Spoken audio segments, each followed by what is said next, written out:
ഞാൻ ഇപ്പോൾ ദുബായിലാണ് ഉള്ളത്. ഞാനൊരു 10 ദിവസത്തേക്ക് ദുബായിലേക്ക് വന്നതാണ്. ഒരു പ്രോഗ്രാമും കാര്യങ്ങളൊക്കെ ഉണ്ടായതുകൊണ്ട് ഇവിടത്തേക്ക് വന്നതാണ്. അപ്പോൾ ഞാൻ എൻ്റെ പ്രോഗ്രാം കഴിഞ്ഞ് വേൾഡ് ട്രേഡ് സെൻറ്ററിൽ നിന്ന് തിരിച്ചു വരുമ്പോൾ ഇങ്ങനൊരു കാഴ്ച ഉണ്ട്. ഇതിവിടെയുള്ള ഒരു പെർമനൻ്റ് ആയിട്ടുള്ളൊരു ഷോപ്പാണ്. ഇവരിവിടെ മെയിനായിട്ട് സെല് ചെയ്തുകൊണ്ടിരിക്കുന്നത് റോബോട്ടിക്സും അതുമായിട്ട് അനുബന്ധപ്പെട്ട സോഫ്റ്റ്വെയർസുമാണ്. ഇപ്പോൾ ഇവരെ പറ്റി എടുത്തു പറയേണ്ട കാര്യം എന്താണെന്ന് വെച്ചിട്ടുണ്ടെങ്കിൽ ഇവരെ റോബോട്ടിക്സിൽ ChatGPT ഉൾക്കൊള്ളിച്ചുകൊണ്ടാണ് സെല് ചെയ്യുന്നത്. അപ്പോൾ നമ്മൾ എന്ത് കാര്യവും ചോദിക്കുകയാണെന്നുണ്ടെങ്കിൽ വളരെ ആക്യുറേറ്റ് ആയിട്ടുള്ള രീതിയിലുള്ള റിപ്ലൈ നമുക്ക് കിട്ടും.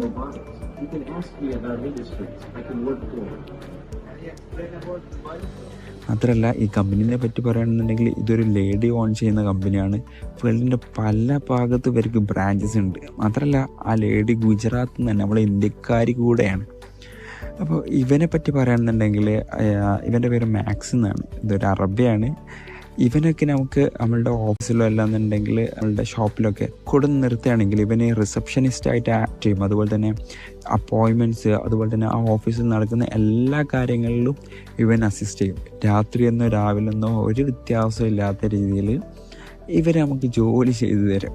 പിന്നെ അതുപോലെ തന്നെ ഇവനെ പറ്റി പറയുകയാണെന്നുണ്ടെങ്കിൽ ഇവൻ ഒരു റെസ്റ്റോറൻറ്റിലാണ് വർക്ക് ചെയ്യുന്നതെന്നുണ്ടെങ്കിൽ അവന് റെസ്റ്റോറൻറ്റിലുള്ള എല്ലാ സാധനങ്ങളും സെർവ് ചെയ്യും. അതുപോലെ തന്നെ ഇനിയിപ്പോൾ നമുക്ക് ഓഫീസ് തന്നെയാണ് ഇവനെ കൂടെ നിർത്തുന്നതെന്നുണ്ടെങ്കിൽ നമുക്ക് എന്തെങ്കിലും ഫയൽസ് കാര്യങ്ങൾ എന്തെങ്കിലും വേണം, നമ്മൾ ഇരിക്കുന്നിടത്തേക്ക് ഫയൽസ് എന്തെങ്കിലും എത്തിച്ചു തരണം, അങ്ങനെയാണെങ്കിൽ ഇവനോട് പറഞ്ഞാൽ മതി.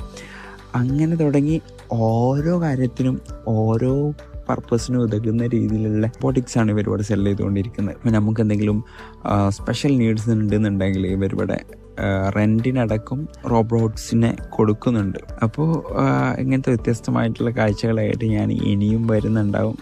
Okay, stay tuned.